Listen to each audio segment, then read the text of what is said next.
Hi, I'm Omer and today we will be looking at this 1.8 Altis Crusetronic. So let's start.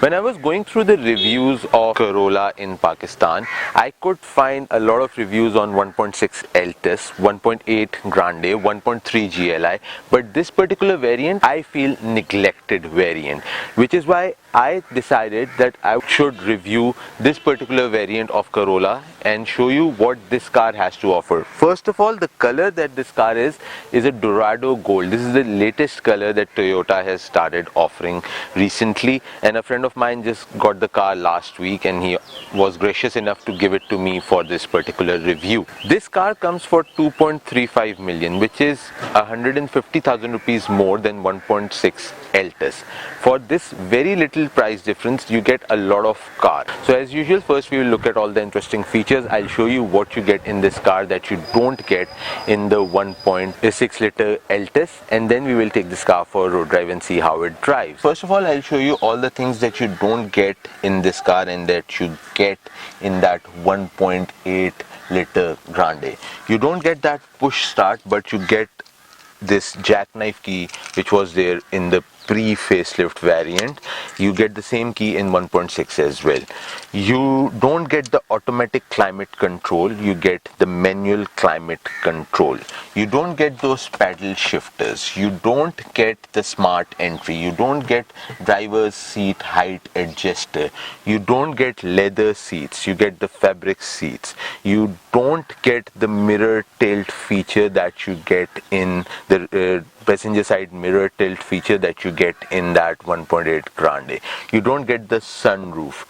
What you get the same navigation system, you get the same 1800cc engine, you get the sports button, you don't get the vehicle stability control button, traction control. You get the same 7-speed automatic transmission instead of the 4-speed automatic transmission in the 1.6 liter.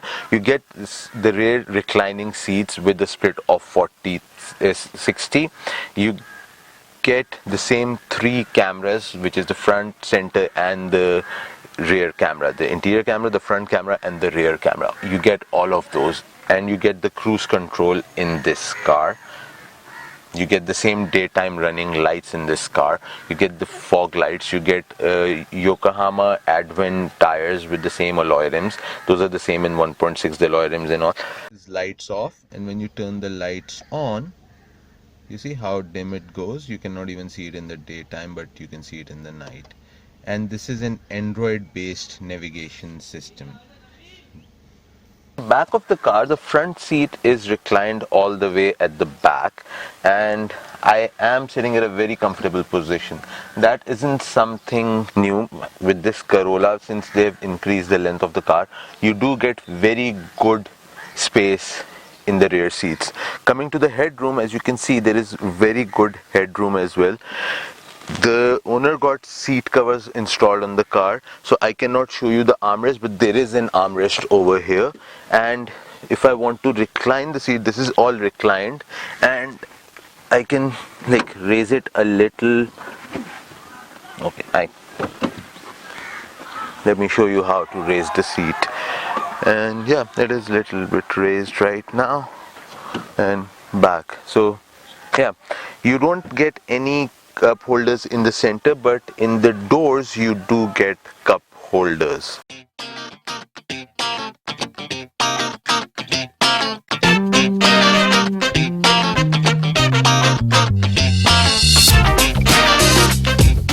That was all the features of this car. Now let's take this car for a road drive and see how it drives. Alright, so now we are driving this 1.8 Altis Crusetronic.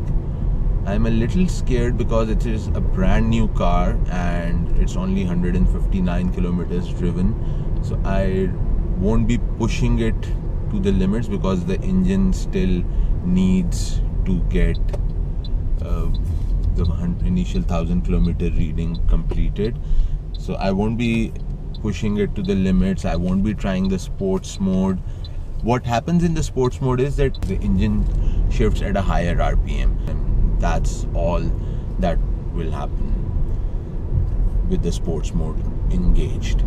Apart from that, the driving posture is the same as the old one because it is the same engine, the same driving posture, everything is the same as the pre-facelift. The only difference that you have that is a noticeable difference is of the sports mode, which gives you a higher RPM. The braking is sharp on the car, even with the side skirts there. The car has good ground clearance. There is no ground clearance issue on this car. The acceleration is great. The fuel economy is better than 1.6 or 1.3 liters because it has a 7-speed transmission, which gives you shorter gear ratios, and it also has the bigger engine, the 200 extra cc's that you have. You get better power to weight ratio. The tires, the new tires that they have installed in this car, because of these tires, the car has got is much quieter compared to the previous one that was there before this one.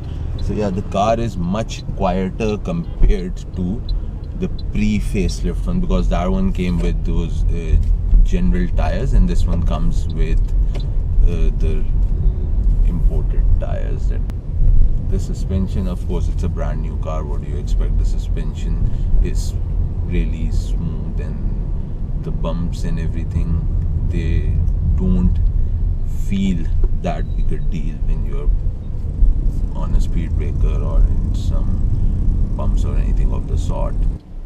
This front camera is actually very helpful when you are driving and you want to park it in some closed area. The front camera, the rear cameras, they actually make the drive really easy. Yeah, I guess that's about it. The braking is good. To summarize it all, the braking is good. The driving posture is good. There are blind spots because of those longer A-pillars, but with the cameras you can easily drive this car. That was all about our review for this Toyota Corolla Altis. Please let us know in the comment section what you think about this review. If you'd like to subscribe to the channel, you can click here. If you'd like to watch more videos, you can click here and over here. Till next time, bye. You won? Congrats. 1-8-0. 1-8. 8-0. 8-0. Wow. So were you playing against walls? City DK. City School, Daraksha campus. Ah, nice. And which school are you guys from? Education Bay.